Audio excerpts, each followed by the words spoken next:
Sabe aquela oração bonita, forte, cheia de poder, fervorosa, que todo mundo até se arrepia? Você queria orar assim? Como fazer uma oração forte? Fica até o final que eu vou te falar tudo que não pode faltar numa oração e tudo que não deve ter numa oração. Vamos tratar então primeiro desse conceito, oração forte.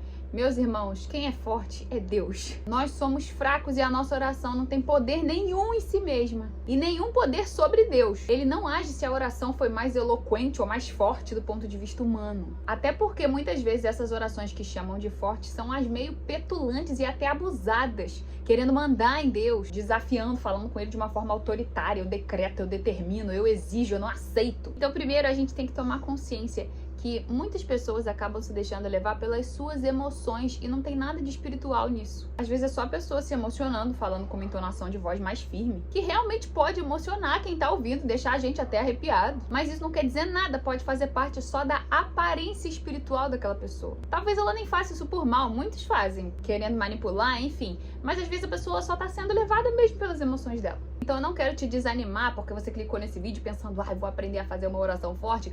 E sim, eu quero te tranquilizar de que você não precisa procurar pessoas A e B que fazem uma oração forte achando que a sua oração é fraca. Quando a gente está orando, todos nós somos iguais diante de Deus e estamos na mesma condição de pecadores que estão tendo o privilégio de falar com Deus. Mas então, vamos saber o que tem que ter e o que não pode ter numa oração? Primeiro, o que não pode faltar numa oração, segundo a Bíblia, é o reconhecimento de quem Deus é. Antes de pedir qualquer coisa, até porque oração não é uma lista de pedidos, a gente deve começar exaltando e reconhecendo o caráter de Deus. Como diz a oração do Pai Nosso, que Jesus ensinou: Pai Nosso que estás nos céus, santificado seja o teu nome.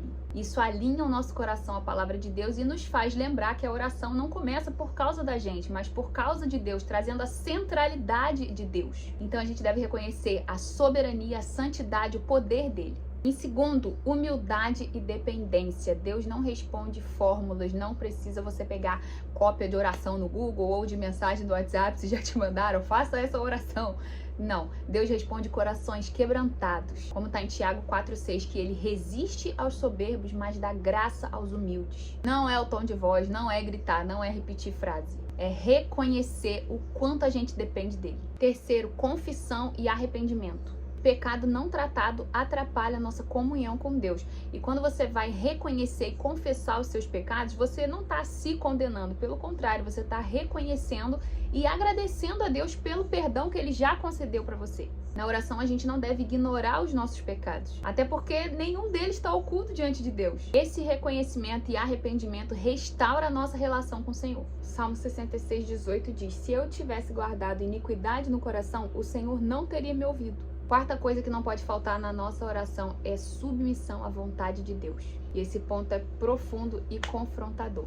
Como Jesus disse, não seja o que eu quero, mas seja feita a tua vontade. Oração não é tentar convencer Deus de nada. É confiar mesmo quando a resposta dele for não. Se a nossa fé for verdadeira e o nosso amor por Deus também, nós vamos aceitar a vontade dele. Quinta coisa, fé e confiança. E aqui não é fé na oração, e sim fé em Deus. Em Hebreus 11 fala que sem fé é impossível agradar a Deus. E a gente não precisa de argumentos ou de provas, até porque Jesus disse: bem-aventurados os que não viram e creram. Caso você tenha problemas com isso, você tenha dificuldade e sinta que a sua fé às vezes é um pouco fragilizada, você não precisa ocultar ou esconder isso de Deus, até porque, como eu já falei, não tem nada que a gente consiga esconder de Deus. Em Marcos 9, conta a história de um homem que levou o seu filho, que estava possesso por um espírito maligno, para ser curado. E Jesus disse para ele: tudo é possível ao que crê. Mas aí ele respondeu: eu creio, ajuda-me na minha falta de fé. Ou seja, ele acreditava, mas ao mesmo tempo ele pediu a Jesus ajuda pela falta de fé dele. Então, coloca isso também dentro da sua oração. A sexta coisa que não pode faltar é a perseverança, a persistência. A Bíblia não fala pra gente orar uma vez só, mas fala pra gente orar sem cessar. E tem uma parábola, inclusive, que Jesus fala da viúva persistente, onde nos ensina a ser persistente nas nossas orações. Persistir na sua oração não é demonstração de incredulidade. Não significa que você vai entregar na mão de Deus e orar uma vez só e tudo bem. Não, você pode sim e deve continuar orando sempre a respeito daquilo. Isso é uma demonstração de dependência contínua e você também deve saber que Deus está trabalhando enquanto você está esperando.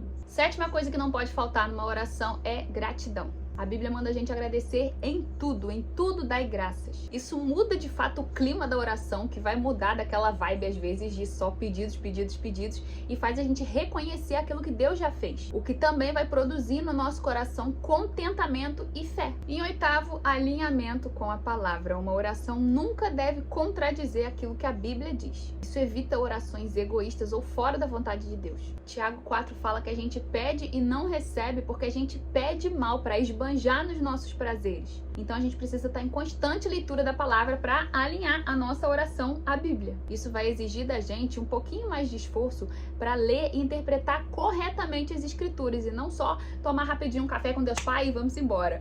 Até porque se você abrir os Salmos, por exemplo, você vai ver lá orações de Davi mandando Deus quebrar o queixo dos inimigos dele. E aí no momento de raiva de alguém, você pode pegar aquele salmo e falar: esse salmo aqui que eu vou orar, Senhor, faz isso, isso, isso com fulano. Esses salmos imprecatórios têm um contexto específico, porque eram os inimigos do povo de Deus, não os inimigos de Davi individualmente ou alguém que ele não gostava, que olhou de cara feia pra ele. E era um clamor de justiça pelos inimigos do povo de Deus, que afrontavam diretamente o Senhor. Isso dá um outro vídeo, mas nesse momento o que eu quero dizer é: esteja em leitura e estudo constante da palavra de Deus, nem que seja um pouquinho todo dia, para que a sua oração esteja alinhada com os propósitos do Senhor. Para o vídeo não ficar muito longo, eu vou deixar para o próximo o que não deve ter numa oração forte. Se já tiver postado, vou deixar aqui na descrição ou aqui em cima para você clicar e assistir. Compartilhe esse vídeo com algum amigo, um abraço e até a próxima.